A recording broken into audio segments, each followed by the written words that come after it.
Have you ever wondered what foods you could eat that are protective against cancer? During February, which is Cancer Prevention Month, I thought it'd be a great time to explore what foods are protective against cancer. Hi, my name's Mary Johnson. I'm a registered dietitian and owner of Healing Food for Cancer. I take an integrative approach looking at the whole person and how you can use food both protectively as well as therapeutically. This is part one of a two-part series. In today's video, I'm going to be exploring anti-cancer foods, and in the next video, I will be speaking to how those foods fit into an anti-inflammatory diet. What are anti-cancer foods? Anti-cancer foods have phytochemicals in them, and phytochemicals are phyto meaning plant and chemicals meaning compounds. So plant compounds that are protective to the plant, and when we eat them, we reap those same protective chemicals. So when I talk about these foods, they're not only protective against cancer, but against many other chronic illnesses, and they also have many other protective qualities, some of which I'll mention as we go through. You've probably heard to eat the colors of the rainbow, and that's because the phytochemicals associated with different colors of foods have specific protective qualities, and I'll mention some of those as we go through. You've probably heard that blueberries have terrific anti-inflammatory properties. That is indeed the case. Blue foods that have the blue phytochemicals in them are also protective for your cells, which is terrific both from a protection as well as a treatment perspective.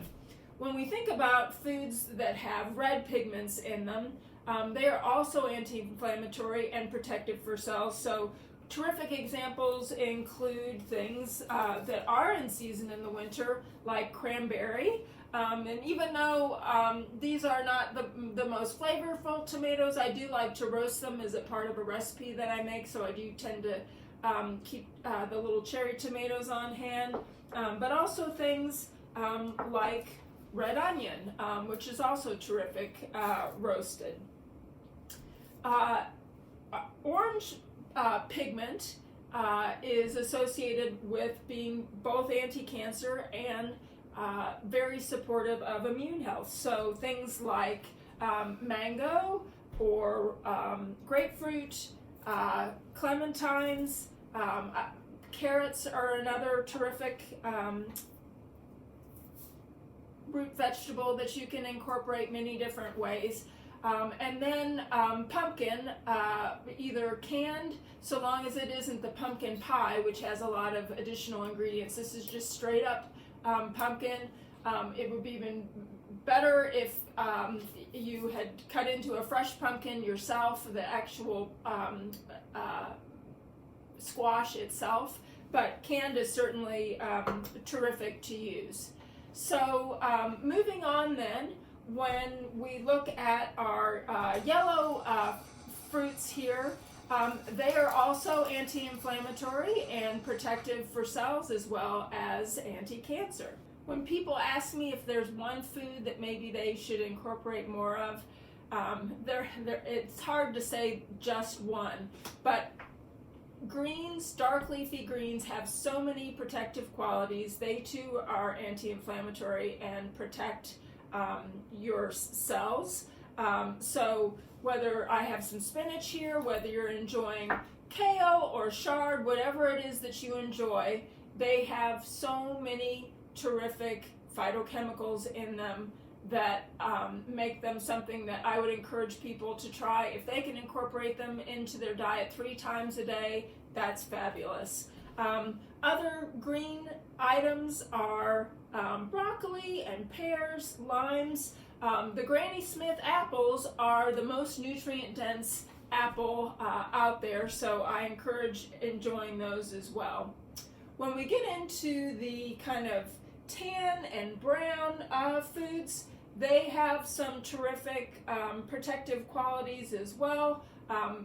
Like many of the others that I've mentioned, they are protective for your cells, but I'll also mention, and it's not to say that these other foods don't have some of these same protective qualities, but just as an example, I thought I would elaborate a little bit more, that the pigments in these foods are protective for GI health, for heart health, as well as hormone and liver, so really super protective. So shallots and onions, garlic, I've got some shiitake mushrooms that are terrific, teas, black teas, I've got some black rice, so these are black, brown, and tan, I guess I should have said, but whole grains, so I've got quinoa here, some flaxseed, some garbanzo or chickpeas, brown rice, as well as lentils. I've got both the orange or red, I think they call them red, and brown lentils are terrific. Nuts are included, so walnuts, and I've got some almond butter here that's just almonds that have been ground, as well as oats. Oats have so many terrific properties in terms of fiber, which I'm sure is part of why they're good for GI health, because they help to pull, to move your food through you, so that if there are any carcinogens in your food, you're moving them out quickly. And then, you can also enjoy, cocoa is included, and I will speak more to the protective qualities of cocoa in the next video when we're talking about the anti-inflammatory diet. But you can also enjoy things like hummus that are a combination of things like chickpeas and garlic and healthy fat like olive oil.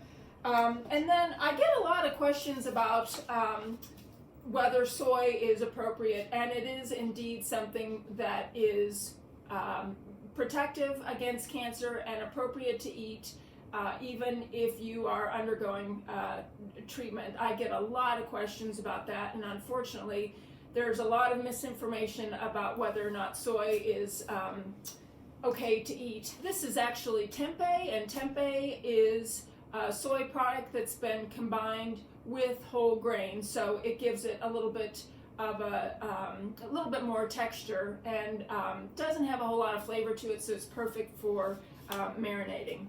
As a reminder, this video is not intended to be a substitute for one-on-one individualized care. If you're interested in learning how to work with me, you can visit my website at healingfoodforcancer.com. Thanks so much for watching, and I'll look forward to seeing you in the next video.